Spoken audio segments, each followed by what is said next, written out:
Mais moi particulièrement, j'ai un œil négatif par rapport à leur manière de faire, parce que ce que nous ne devons pas oublier, c'est que ce que les Wazalendo font aujourd'hui, c'était dans l'ancien temps, d'ailleurs avec l'avènement, en fait, l'arrivée de Mzee, c'était un groupe qu'on a appelé Mai Mai. Si vous vous rappelez, c'était en 1998 qu'on était en train de les appeler Mai Mai. C'est aujourd'hui qu'on a changé de termes seulement.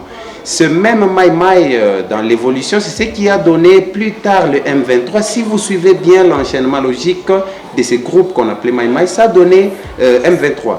Le Wazalendo aujourd'hui, qui est en train de faire ce qu'ils sont en train de faire dans cette partie, c'est vrai, nous pourrions louer cette manière d'évoluer, mais plus tard, ces Wazalendo-là, qui sont armés d'ailleurs, nous ne savons pas qui est en train d'armer ces groupes. Est-ce que pensez-vous que ce groupe va accepter à ce que plus tard qu'il soit dirigé par d'autres personnes? Moi, je crois que ça pourrait être une négativité, et plus tard, ça pourrait encore nous créer d'autres problèmes d'intégration dans notre armée.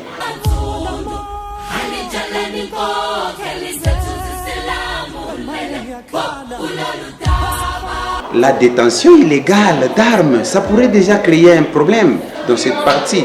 Moi, je crois que le gouvernement doit nécessairement financer ou encadrer notre armée, et que l'armée congolaise, nos FARDC, passe devant. Au lieu de laisser ces groupes-là passer devant, rassurez-vous que quand un jeune passe devant et qui gagne cette guerre-là ou cette bataille, mais plus tard vous allez vous rendre compte que ces jeunes vont chercher à s'imposer.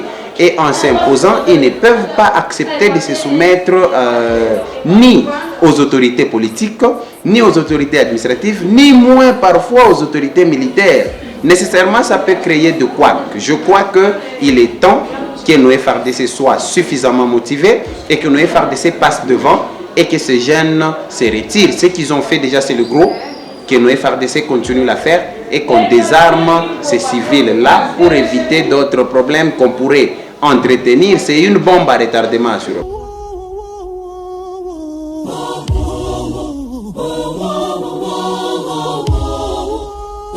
Pas suffisant pour résoudre la question, M. Ben. Retenez que c'est Wazalendo qui font cette guerre.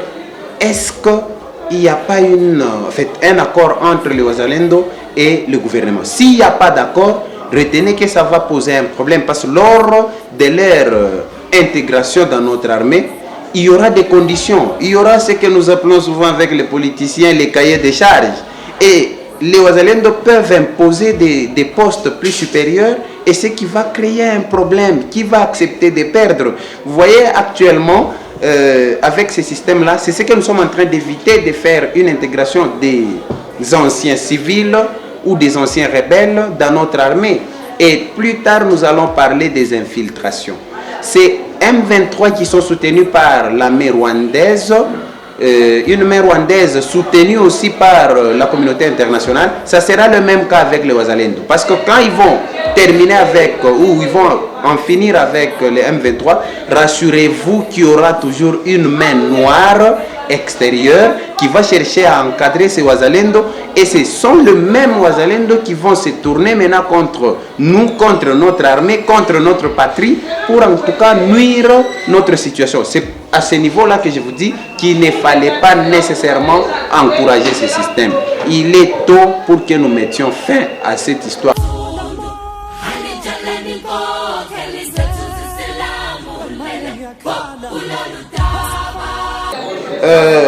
Vous savez, nécessairement, à la veille des élections, oui, mais moi là où je suis en train de me poser des questions, c'est que est-ce que vraiment les Wazalendo évoluent seuls?